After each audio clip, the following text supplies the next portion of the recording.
So let's talk about John Travolta's walk and why it matters to your script. So if you're new, make sure to hit that subscribe button as well as the bell to make sure that you get notified every time that we have a new video where we talk about the reading process of screenplays in Hollywood.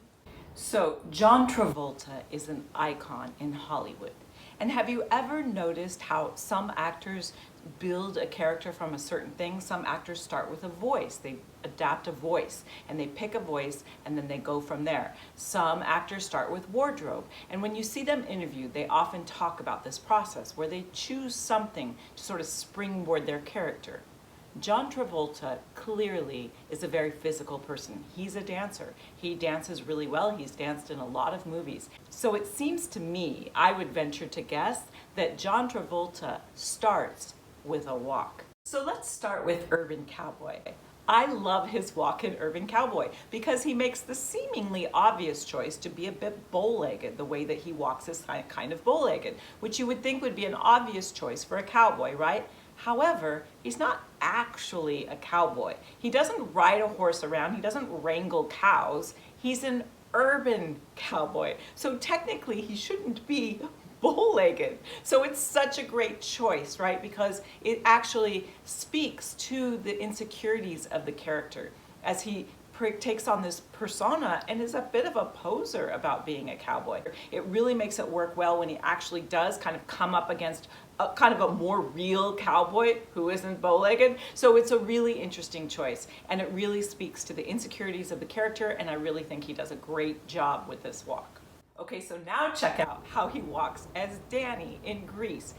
He's almost a cartoon character, right? You can almost see his little legs running in place. And it's so much about, it really personifies his relationship with Sandy and how he sort of has this hopeful thing, and he has this sort of little boy quality to him when he's around her. Even though he's trying to downplay it and be the cool guy, he still very much loves her, and so he's very uplifted, and he very much captures the tone of the film with this body language. And then in the final scenes when she comes out and they have their final "You're the one that I want" movement, he really is almost like he's tiptoeing. He's so lifted in the way that he walks, and it works really, really well.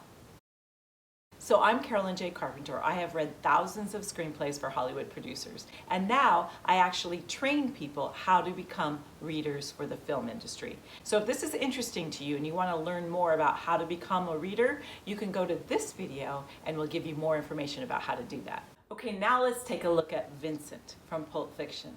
Now Vincent is sort of the opposite of Danny, right? Vincent is he's leaning forward. He almost shuffles when he walks. He's a thoughtful character, so he sort of leans with his head. His head kind of starts in the room first. Even as he dances, he's very low to the ground, and he leans forward with his head, and he has that kind of persona of being sort of suspicious. He's a tough guy. He's very low key. He's very understated, and so it's a very grounded character, much different than Danny, who's in love. So Danny leads with his heart, and often actors will pick a segment of their body to lead with that personifies their character. So when the head, the heart, the gut, or the groin. And when you lead with your head, more thoughtful characters. When you lead with your heart, characters that are in love or have a lot of hope often lead with their heart. Heroes, they have a lot of heart, right? They lead with their heart.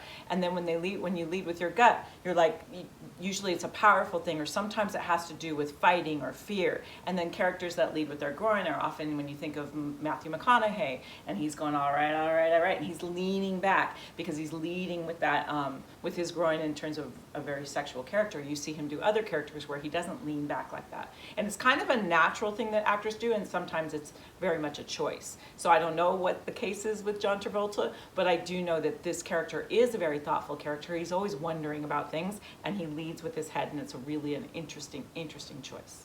And then we have the quintessential Tony from Saturday Night Fever. Such a famous walk that people have imitated it for decades. So it is an interesting walk that actually leads into the way that he dances as well. It becomes a big part of his character, the way that he walks down the street, the way that he personifies, again, a kind of forward-moving character, but much more from the heart. He's very heart-centered, very driven, wanting things. He has a lot of desire, and so that you can see that in the way that he walks. And you can see he's like double downing on his insecurity with that walk. Interesting, right? He does that in Urban Cowboy in a very different way. But what does this have to do with reading, right? As a reader, you are constantly looking for the hidden gem in a screenplay. It is your job to find what works in that screenplay. And when we teach people how to read screenplays at Hollywood Gatekeepers, we really, really double down on this. And if you want to help a writer elevate that screenplay, one of the things that you can suggest or look for is some of these physical traits that they can leave kind of breadcrumbs in their screenplay to create a really intriguing character.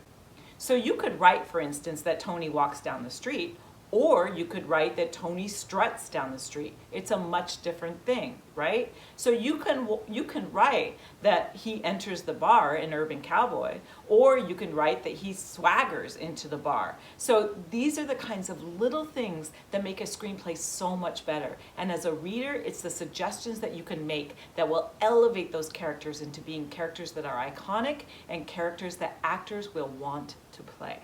So is this resonating with you? Does it make sense? So if it does, go ahead and hit that like button and then go down in the comments and leave some other actors who do physical things that really create a character. And how might you include that kind of thing in your next screenplay? All right, now loosen up.